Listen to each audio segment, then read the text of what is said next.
This House is now in session. Last evening, we were on order number 4. To that, we shall now revert.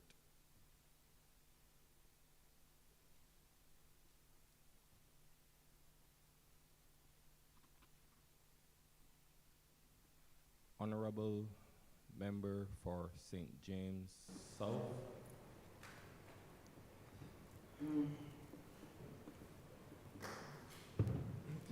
Thank you, Mr. Deputy Speaker.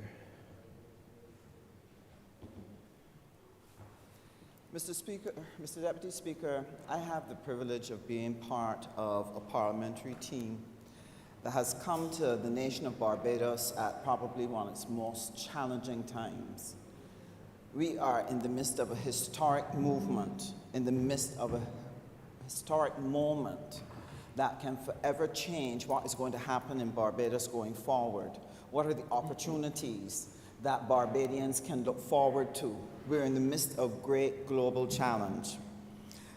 And as I listened to the budget as it was presented by the Honourable Member for St. Michael North East, I was pleased. I was proud because what was presented to this Honourable Chamber and to the people of Barbados was a budget that sought to do a number of things. But what can catch the attention of the average Barbadian was the fact that we were told that we are on the cusp of a set of revolutions. Revolutions in the area of housing, energy, digital technology, in the midst of changes in relation to the orange economy.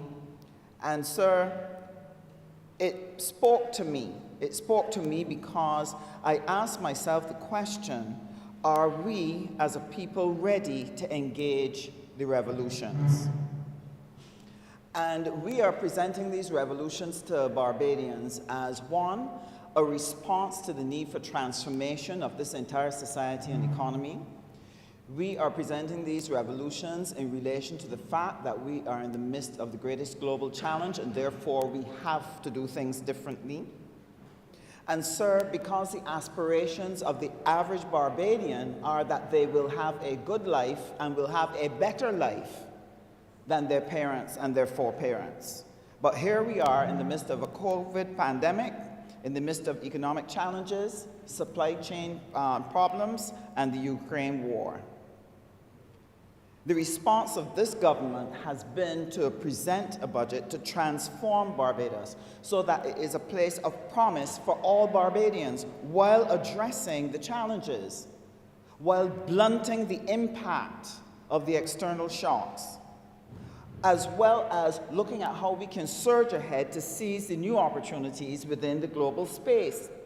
So what this means, Mr. Speaker, Mr. Deputy Speaker, is that Barbados, as we were 5 years ago, will not be the Barbados that can take on what is in front of us, but rather we need a new attitude, we need a transformation of our people to be able to engage the revolutions and to be able to seize the opportunities which are presented to us in that global space.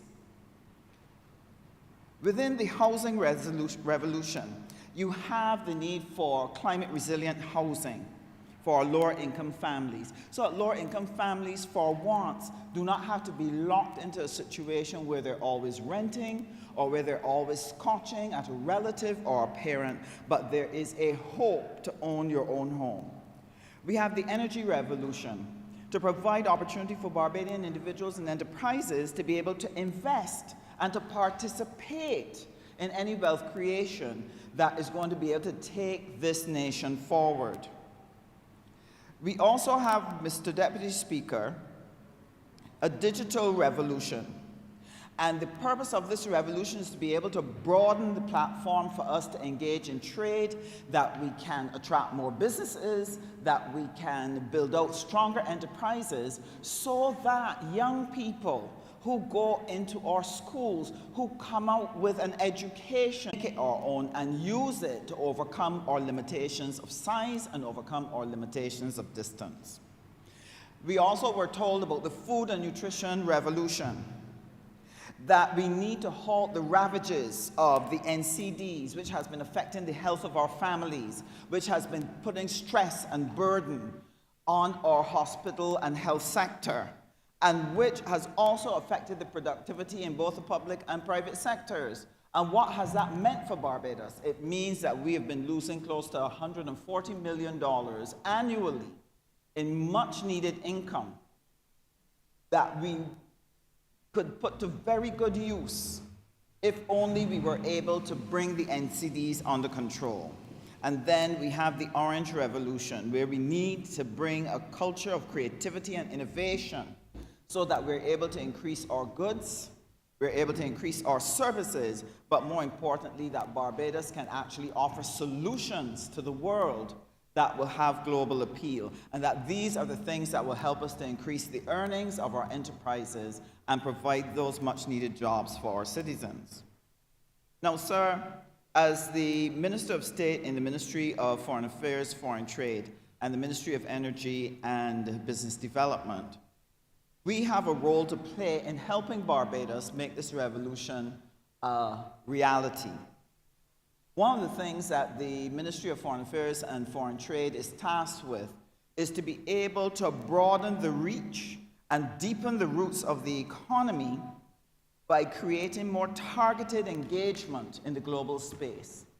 Our job is to be able to win friends, lay a hold of allies who will be able to work with us to open up the trade space, to work in the multilateral organizations to be able to negotiate the terms and conditions for these new things which we want to bring into global trade, whether it is the cultural revolution, the digital revolution, the energy revolution.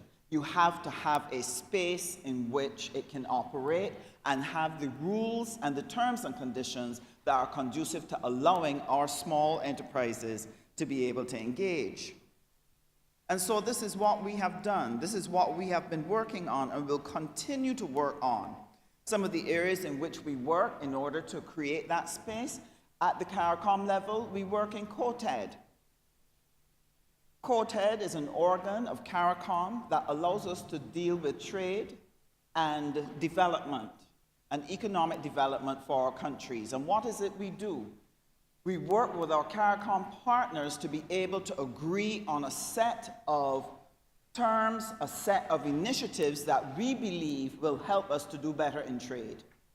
So whether it's negotiating the issues pertaining to the telecom sector, whether it's about the free movement of people, the free movement of capital, whether it is, are we going to reorganize the common external tariff so that we can achieve a specific thing? And that is what is particularly taking up the attention of the Foreign Trade Division. The review and changes needed to be made to the common external tariff. And what is it we want to achieve? Right now, sir, we have close to $3 billion US worth of goods that come into our regional space from extra-regional sources. $3 billion worth of goods that are already made in CARICOM, that already meet quality standards, and that already meet the quantity to meet the demand across the region. Yet despite that, enterprises are importing close to $3 billion US, which means that that money is not going into the coffers of regional enterprises, Barbadian enterprises, to be able to safeguard jobs, to be able to grow our foreign exchange. It is a huge opportunity.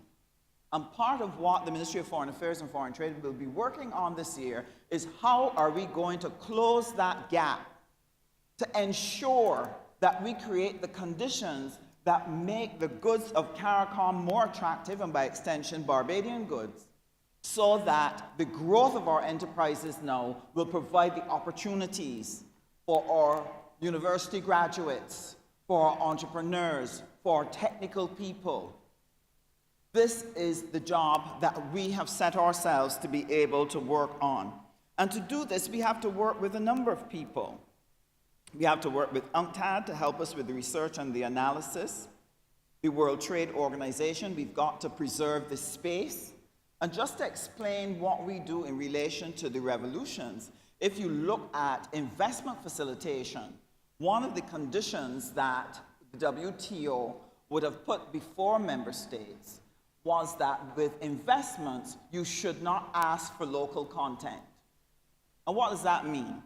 That if you're going to do a marijuana industry, if you're going to do an energy industry, you cannot put into law that 40% or 60% of the investment must be local. What Barbados, in its wisdom, did, it did not sign on to that aspect of the investment facilitation agreement, because we knew that what we wanted to be able to do was to create a space that the ordinary Barbadian, with a few dollars, a pension, maybe some assets that have been left by their family that they could convert and get some loans, that they will be able to take that and put it in to investment opportunities here in Barbados. This is the only way we're going to be able to make effective use of the housing solutions that will provide investment opportunities, the energy revolution that will provide investment opportunities, marijuana. And so we have worked as a government. As you would have listened to our colleagues, you would have heard the various things each ministry is doing to ensure that Barbadians are able to get involved in what is happening within this nation and to be a part of what is available in terms of wealth creation opportunities. One of the things that I want to draw to the attention of the chamber, through you, Mr. Deputy Speaker, to Barbadians, is that we recognize that COVID told this nation in no uncertain terms that we cannot live on tourism and financial services alone. That it's going to be absolutely necessary for us to continue the diversification of the economy so that we are less vulnerable in the global economic space. I think every Barbadian has gotten that lesson, understanding that if tourism dries up, all of us suffer. And so part of what the Ministry of Foreign Affairs and Foreign Trade is working on is a commercial diplomacy network. We are in a situation where we do not have extensive finances that we can hire all the marketing companies in the world to go across the world to find those business opportunities for enterprises. But we do have ambassadorial presence. We do have staff that work in missions. And one of the initiatives that will be implemented during this year is the commercial diplomacy network, where all of our staff in all of our missions will be trained in how to best promote and seize opportunities for Barbadian goods and services, and also to identify technical cooperation opportunities that will help us to be able to achieve our objectives. And so, Mr. Speaker, Mr. Deputy Speaker, our work is here to be able to support what has been placed on the table by the Honourable Member for St. Michael North East to ensure that these revolutions take place. By doing so, we are able to broaden trade, we're able to create new opportunities, and part of the work to help assist with that was the formation of our new embassies in Ghana, in Kenya, and Dubai, and we're now working on staffing them, and we are looking forward to building trade that will create opportunities for our goods. But who we are at the moment as a people is insufficient to take advantage of these opportunities. And I say this cautiously. We have the capability, but the level at which we operate, both as employers, employees, as citizens, there is not sufficient engagement at the top performance level of excellence that is required to help us take these revolutions and make them our own. And why do I say this? If, for example, we are going to be able to take advantage of housing, take advantage of the opportunities for investment in energy, one of the things that we have to do is to help Barbadians to know how to save so that they can take up that housing opportunity. A person who does not save well will have a difficulty benefiting from something that really is within their grasp. If our people don't understand investment and they are afraid that in the face of banks giving them the savings because the fees being charged on their money is much more than what the interest is being offered. So what is happening is that our funds, little by little, are being eaten away. To break that requires Barbadians to be willing to take a risk in investing. But that is not our history. That is not our natural inclination. We either want to put it in the bank or put it under the bed. And this is why the work in the Ministry of Business Development now becomes critical for helping us to transition and making ourselves ready to be able to lay a hold of the opportunities. The financial literacy program that is being rolled out by the Ministry of Energy and Business Development is going to be key to helping Barbadians overcome their fear, their reluctance, their uncertainty, to be able to provide information not only about opportunities, but how to work them effectively. In terms, sir, of looking at the digital... Honourable member, please note that you have 5 more minutes. Thank you. In relation to the digital revolution, it means that we have now to work with our businesses to be willing to transition onto digital platforms, to help them to identify what technology now is going to help them to be more efficient and faster.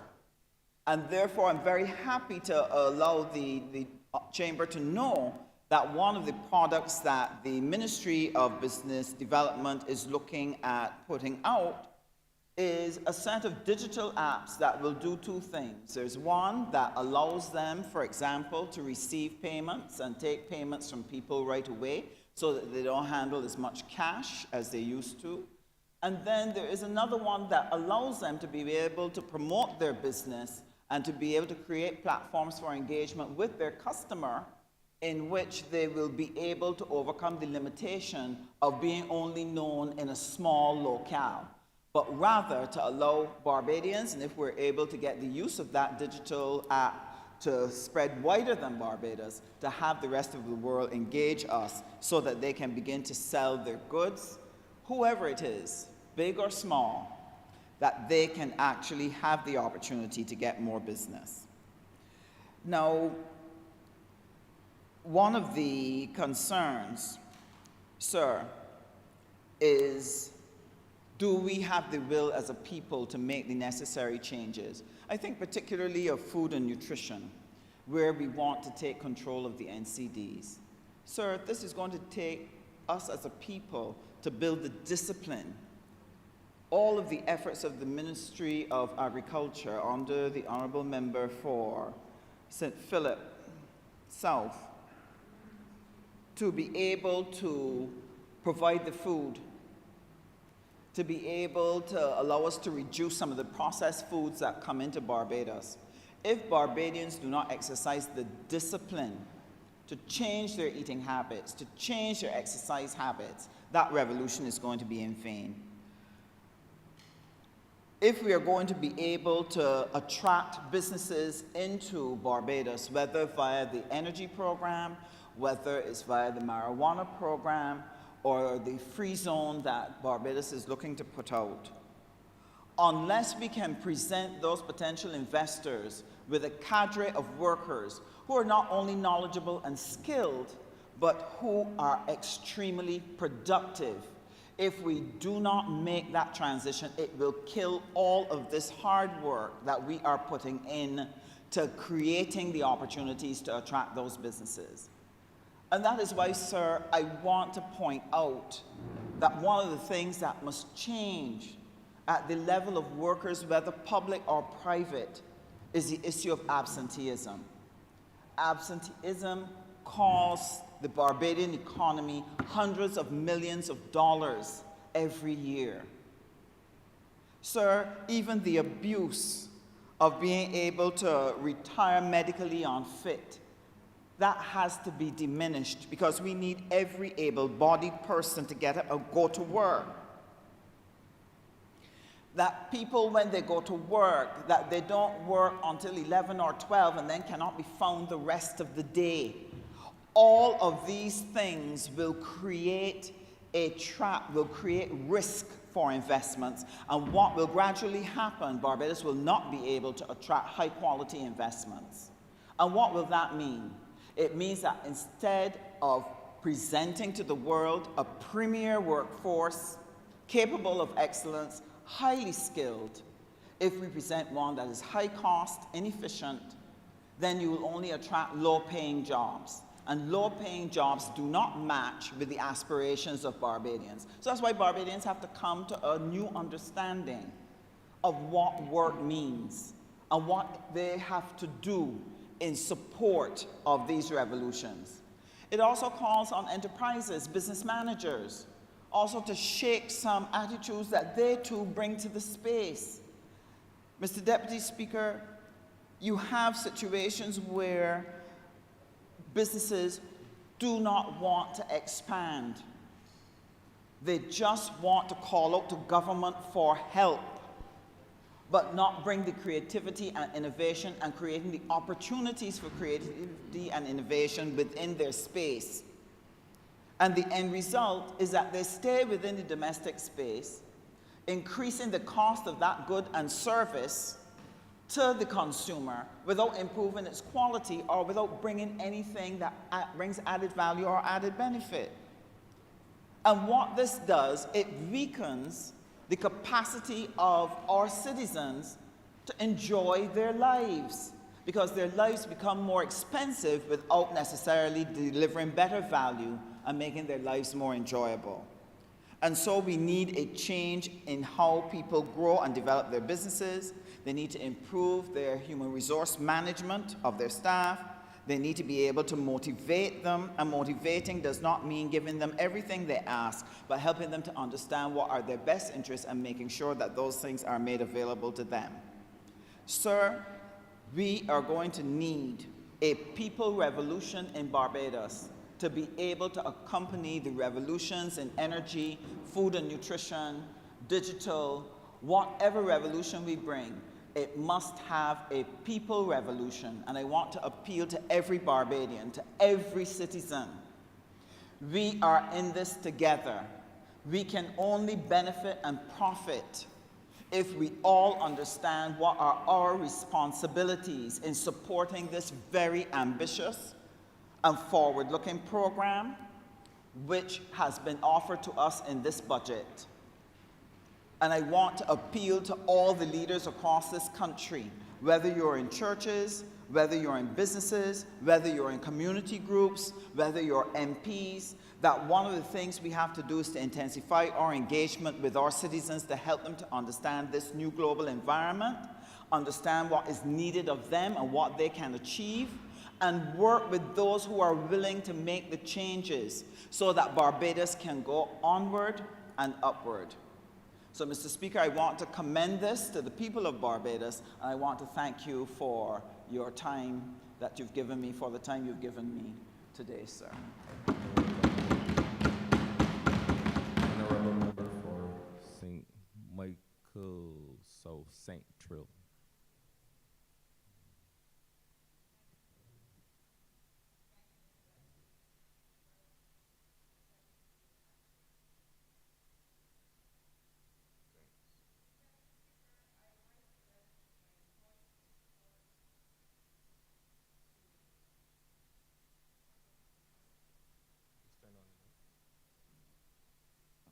I rise to lend my voice and my support to this appropriation bill, and to say that these budgetary measures are entirely appropriate. I was reflecting that unlike many of those conceptualized by the last Minister of Finance under the last Democratic Labour Party administration, these who brought permanent and in many cases poorly conceived taxes to match what should have been a temporary crisis. These measures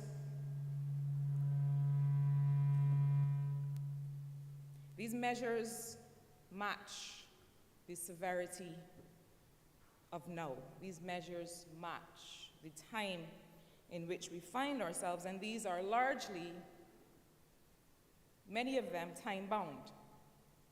And I believe that the Minister of Finance, the Honourable Member for St. Michael Northeast, Honourable Prime Minister, and the economic team have been really innovative and have thought through what is required and what would be needed in order to match where we find ourselves.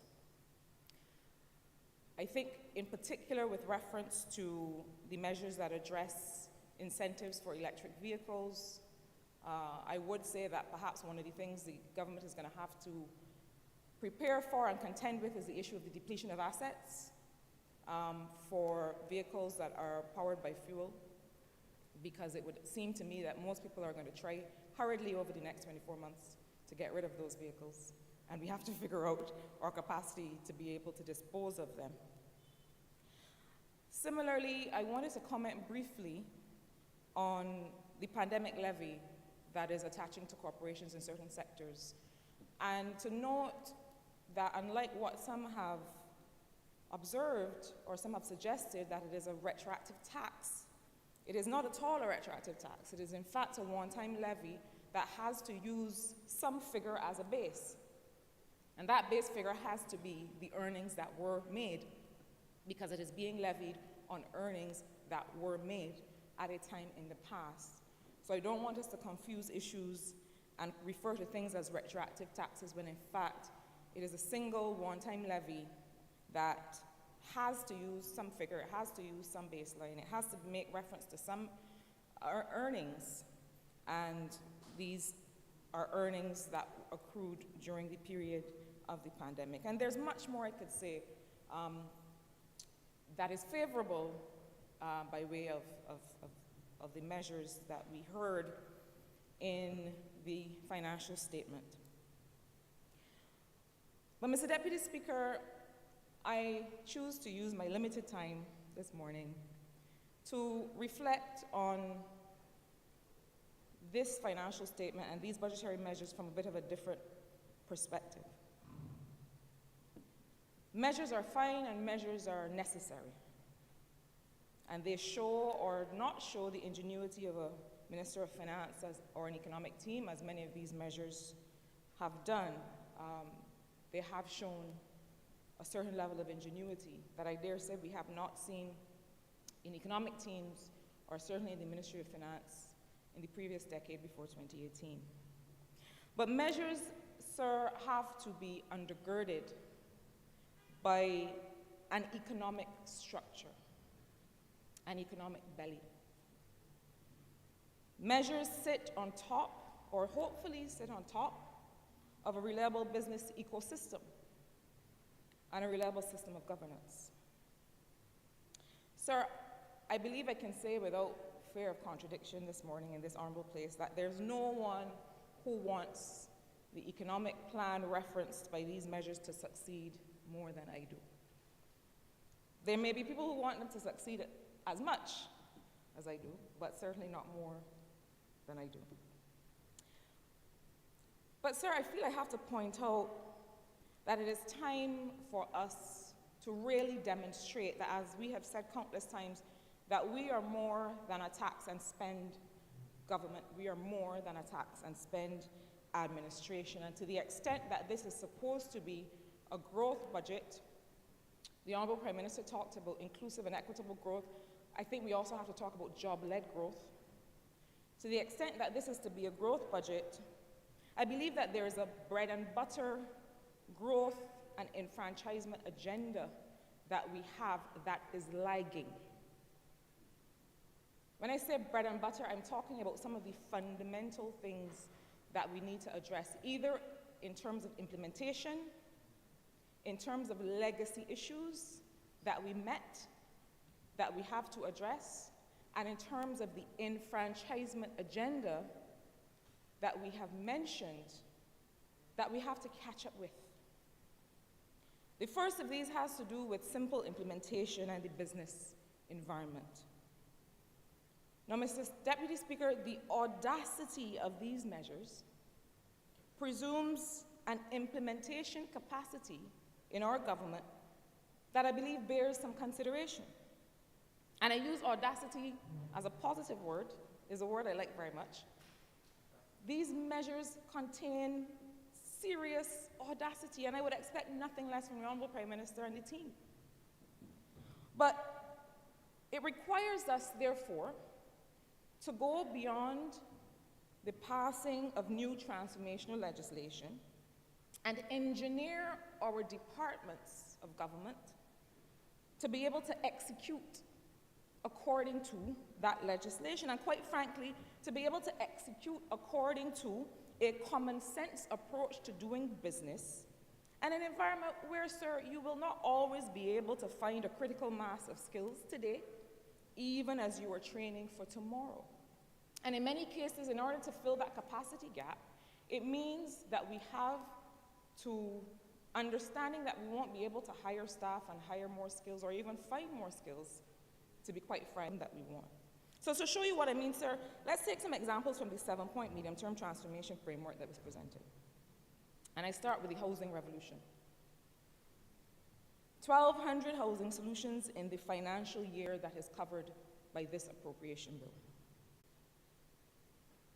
Those lands have to be, a planning and development department then has to issue planning permissions for each of these developments. And I can only hope, member for Christchurch West, I can only hope that there are going to be pre-agreed templates for what will be approved under this housing revolution to the extent possible. And the government will not have each developer or each state agency submit applications and wait for comments from 12 or 14 or 16 agencies before they can proceed. Roads and other infrastructure have to be built. Water has to be piped. Sir, in our doing business subcommittee that I helped to lead when I was a part of this government, even though it was not among the original reforms, one of the things we discovered in our meetings in that doing business subcommittee of cabinet and the doing business private sector committee was that getting water to new builds was in some cases taking up to 2 years, sometimes more. So it calls then, sir, for these bread and butter issues, implementation and coordination, and this unsexy snagging of process and execution that, if not done right, could fell an empire, sir. The capacity has to match the audacity.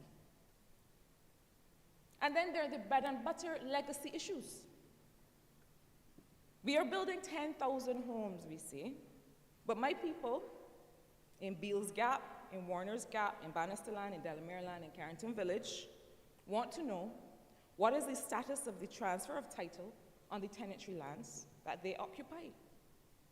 They want to know when is the government going to address the legacy issues in the housing sector as it seeks to embark on a housing revolution. I was advised some time ago that at the very least, the transfers that were before the relevant department, that were approved before the relevant department, amounted only to $4 million.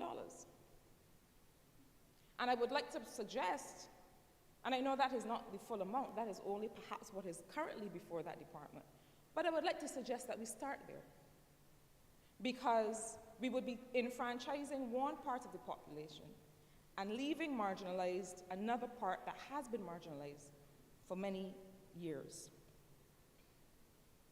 Another, sir, has to do with facilitating access to capital. That was number 4 among the 7 medium-term targets. Facilitating access to capital and facilities for small business and vending, and these things are important.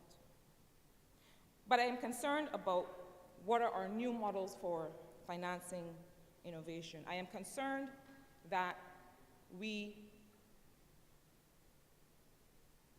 are yet to make fully transparent a fiscal incentives framework that would make all business more automatic.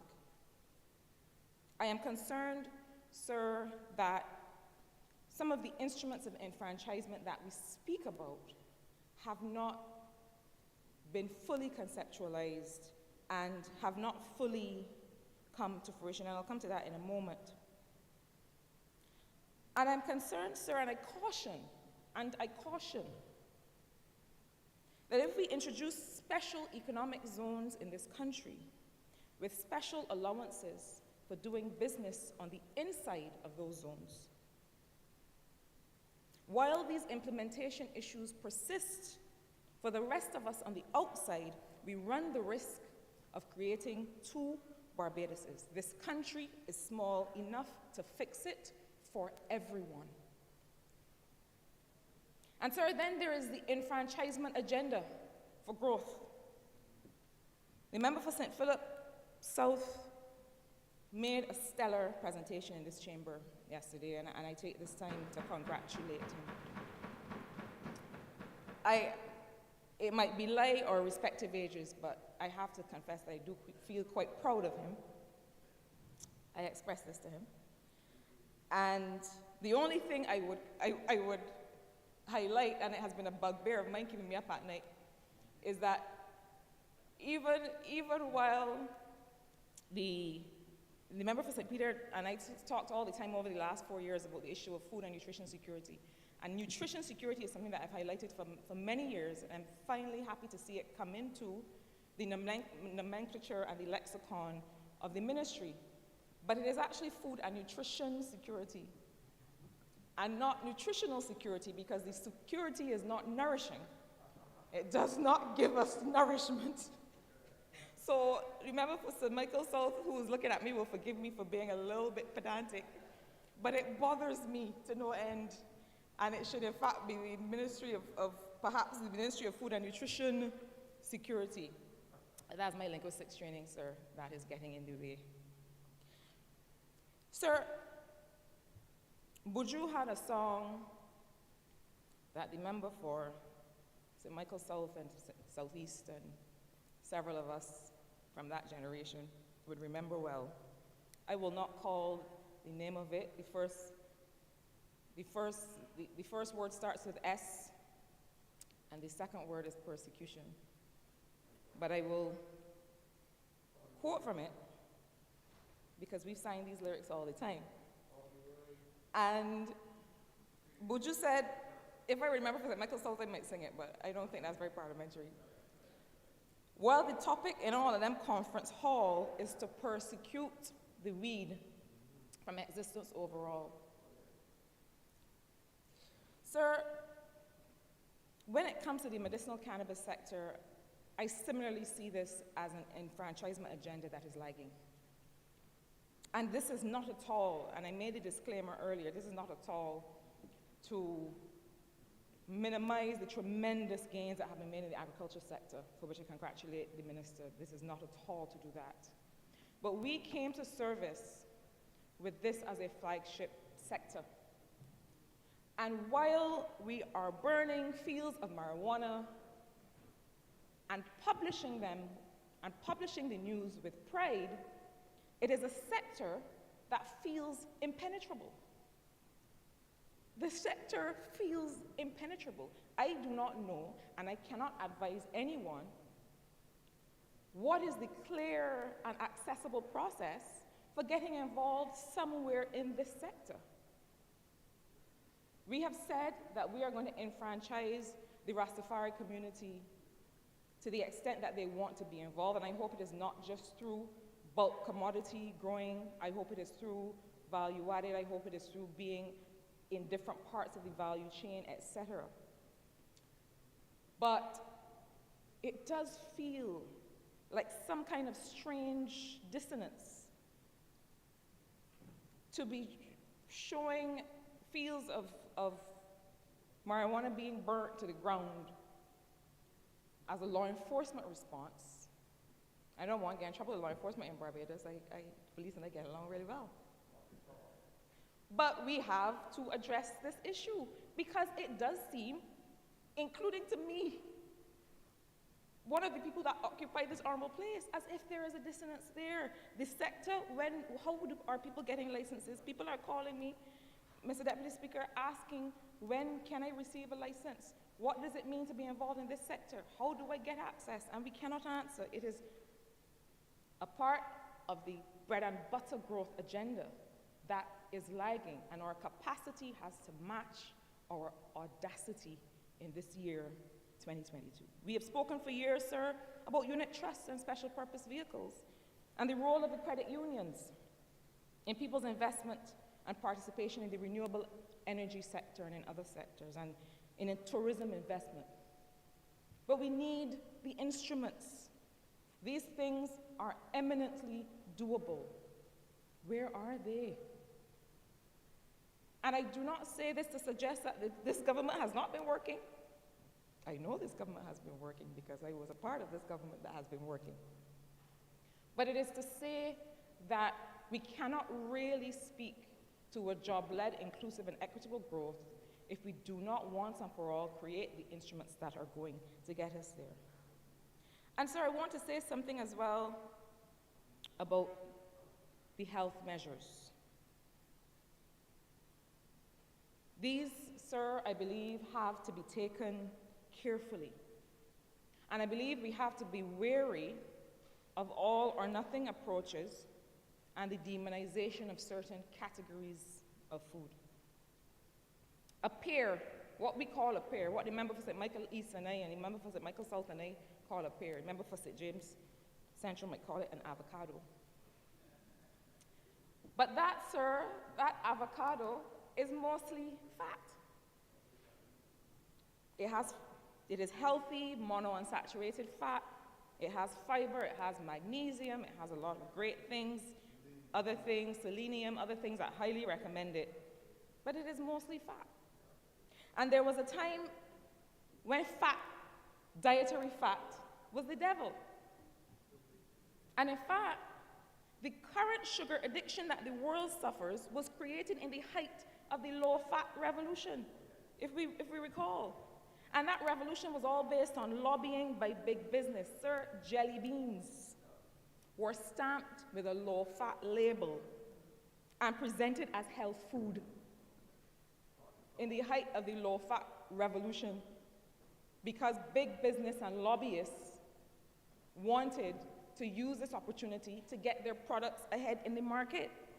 High-sugar cereals were pumped up with vitamins and stamped low-fat and stamped high in vitamins and minerals. High-sugar cereals with Count Chocula and all these things that people eat. And they were advertised to children during early morning cartoon shows. That is what has caused us to be caught in this high-sugar trap that we are caught in now, not just here, but all over the world. So I cannot object to the raising of taxes on sugary drinks. I can't object to that. It makes perfect sense. It is the right thing to do. And I hope that that includes juice, because it's not just sugary sodas or soft drinks. Sweet juice and juice drinks. And this is not to take away market share from anybody, but let's be real. As people say, if you say A, you gotta say B. But it has to go beyond that, or we are gonna find ourselves in another nutrition trap. It has to be about helping to teach people what is the balance that is going to keep them healthy. And I can't object to zero rating of health foods or healthy foods. But this may be a small point for some, but I want us to tread carefully. Drinks like Ensure and Enterex and so on, sir, these have a very narrow use case. They are literally for people who need to temporarily replace their meals with liquid because they're not tolerating food, or they're for people who for some reason cannot get enough calories in a day, 1,400 or 1,600 or 1,800 or whatever your resting metabolic rate tells you you're supposed to eat. These drinks are for those people. They are meal replacements that apply in a very narrow set of circumstances. They're not in themselves healthier than other foods. Go and look at the ingredients. And in fact, if you take them as a drink with other meals, they're going to cause people to be overnourished. So let's be careful about the signals that we send. Similarly, for multivitamins. I mean, multivitamins are not going to kill you, but not everybody needs multivitamins. There was a time, sir, and before you prompt me, I will let you know that I know I have 5 minutes left. There was a time, sir, where I used to tell clients when I was a trainer in one of my many lives, and remember St. Michael South and St. Philip South claimed that they used to go to a gym that I used to teach at, but I never seen them in there yet, so I don't know how true. But there was a time when I used to tell clients that I used to train that I would rather that they get some cucumbers and some cabbage from their local farmer or grow some themselves than to spend $60 a month on a multivitamin. Most of us can get the nourishment that we need from food if we eat well. No, I'm not saying there's anything wrong with zero-rating multivitamins. I'm saying this. This has to be a part of a very, very comprehensive plan to address nutrition security and wellness in this country. Otherwise, we are going to find ourselves demonizing certain things, sending certain signals that give people the wrong message about how they have to manage their nutrition. The last example I will use here, sir, is the plans that I heard referenced by the Honourable Prime Minister to later apply similar taxes to high salt foods. Sir, cottage cheese is a food that is very high in sodium. And there was a time when every dietitian in the public health system in the UK, and similarly here in Barbados, used to prescribe cottage cheese in meal plans for people who were trying to lose weight. Honourable member. So before we start slapping labels on things, 5 more minutes. thank you, sir, and taxing high salt foods, let us fully explore and understand the combination of approaches that will work in our populations. Sir, as I said at the outset, these measures are highly appropriate for this time. And there can be several discussions that we have, and I'm sure that the minister in the Ministry of Finance and the others will continue to have with the private sector about how to apply the new freight charges, about how to apply and administer other taxes. There are all kinds of thinking, there's all kinds of thinking about how the tax should be applied on mileage on electric vehicles. And as she is wont to do, I am sure that the Minister of Finance will allow all ideas to contend, and then will govern based on the best advice. There are those who say that the threshold for the 1% levy, the income threshold is low.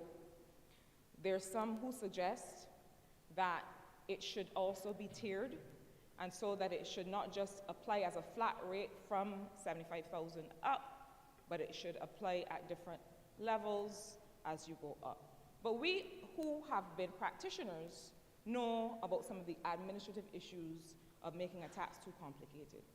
And so I am not too concerned about these details. But sir, as I said from the outset, our capacity has to match our audacity. I am cautioning us all that we start to pay attention to the details. Legislation that is transformational and that is part of a reform agenda is wonderful, it's brilliant. The capacity to administer that legislation, is, as they would say, a horse of an entirely different color. And we need, a few weeks ago, I was quoted as saying something that we say all the time, drunk or sober, mind your business. Well, drunk or sober, we need to mind our business. We need to turn inside, look at our capacity to execute, pay attention to the details, and make sure that the things that are central to growth and expansion, job-led, inclusive, equitable growth and expansion for all in this country, we have the capacity to do, and that our capacity, sir, matches our audacity. And it is only on that basis that we are really going to take the country forward for a new frontier of growth, development, and transformation. Sir, I commend this bill to this honourable place, and I'm obliged to you.